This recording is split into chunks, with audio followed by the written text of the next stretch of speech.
Subscribe कीजिए Asif Hindi boy channel को और बेल आइकन का बटन दबाइए दोस्तों। अच्छी अच्छी कहानियाँ सबसे पहले हमारे चैनल पर देखने के लिए तो चलिए शुरू करते हैं। ईमानदार लकड़हारा। तो दोस्तों, हम सब अपने बचपन से ही अपने बड़ों से, जैसे कि माता पिता, नाना नानी, दादा दादी से बहुत सी कहानियों को सुनकर बड़े हुए हैं। प्राचीन काल से ही कहानियों का सुनना और सुनाना हमारे देश की परंपरा रही है। हमने देखा है कि अक्सर गांव में जहां मनोरंजन के लिए बहुत कम साधन होते हैं, वहां लोग नैतिक कहानियों और कविताओं को गाकर या सुनाकर बच्चों का मनोरंजन करते हैं। ये कहानियां न केवल मनोरंजन होती हैं, बल्कि ये शिक्षाप्रद भी होती हैं और हमें जीवन के मूल्यों और नैतिकता के प्रति जागरूक करती हैं। तो दोस्तों, ऐसी ही एक ईमानदार लकड़हारे की कहानी आपको सुनाने जा रहे हैं। मगर आगे बढ़ने से पहले आपने हमारा चैनल सब्सक्राइब नहीं किया है तो दोस्तों, चैनल को सब्सक्राइब ज़रूर करें, क्योंकि हम एक से एक अच्छी वीडियो आपके लिए लाते रहते हैं। तो दोस्तों, बहुत साल पहले की बात है कि एक नगर में रिंकू नाम का लकड़हारा रहता था। वह अपने गुजर बसर के लिए जंगल से लकड़ी काट कर लाता और नगर में बेचता था। इन लकड़ियों को बेचने से लकड़हारे को जो पैसे मिलते थे, उससे वह अपने लिए खाना खरीद कर खा लेता था। ये उसकी रोज की दिनचर्या थी। एक दिन की बात है कि जंगल में लकड़हारा एक तेज बहती हुई नदी के पास एक पेड़ पर चढ़कर लकड़ी काट रहा था। पेड़ से लकड़ी काटते हुए कुल्हाड़ी लकड़हारे के हाथ से छूटकर नदी में जा गिरी। कुल्हाड़ी ढूंढने के लिए लकड़हारा पेड़ से नीचे उतरा और कुल्हाड़ी ढूंढने लगा, लेकिन बहुत कोशिश करने के बाद लकड़हारे को उसकी कुल्हाड़ी नहीं मिली। लकड़हारे ने सोचा कि नदी में पानी बहुत गहरा है और बहाव भी तेज है। कुल्हाड़ी नदी में पानी के साथ बह गई होगी। उदास और मायूसी लेकर लकड़हारा नदी किनारे बैठकर रोने लगा। कुल्हाड़ी खो जाने से लकड़हारा काफ़ी दुखी था। लकड़हारा ये सोचने लगा कि उसके पास इतने पैसे भी नहीं है कि वह नई कुल्हाड़ी खरीद सके।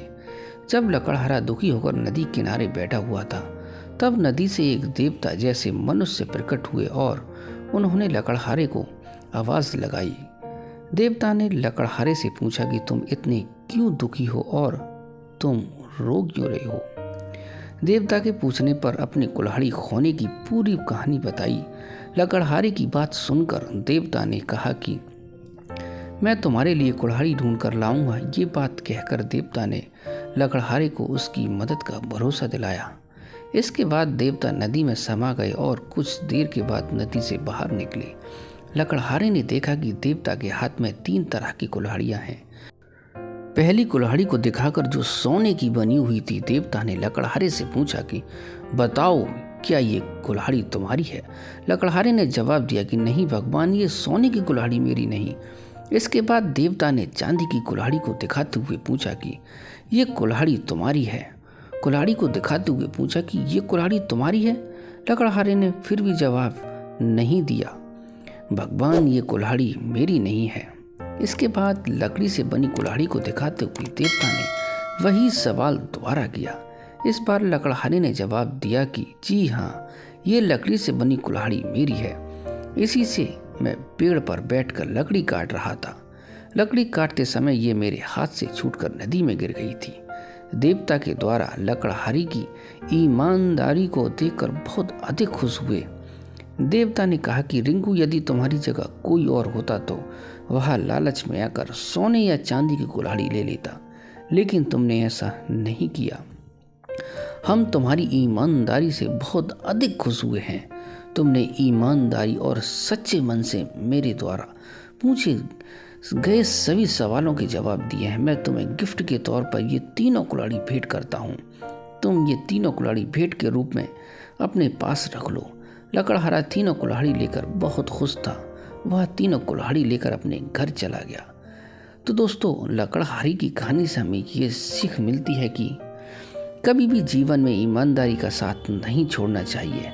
हमारे सामने कभी ऐसा टाइम आएगा कि हमारा साथ कोई नहीं देगा और ना ही हम इतने पैसे होंगे, मगर आप ईमानदारी और सच्चे हो तो भगवान आपकी ज़रूर मदद करेगा। इसीलिए जो भी करें दोस्तों, दिल लगा कर करें, ईमानदारी के साथ करें। तो दोस्तों, हमें बताएं कमेंट करके वीडियो कैसी लगी और वीडियो को ज़्यादा से ज़्यादा शेयर करें और दोस्तों चैनल को ज़रूर से ज़रूर सब्सक्राइब करें। और ये लास्ट में हमारी वीडियो जो ऊपर दिख रही है इस पर क्लिक करके ये वीडियो भी ज़रूर देखें। तो मिलते हैं इससे भी अगली अच्छी वीडियो में। गुड बाय दोस्तों।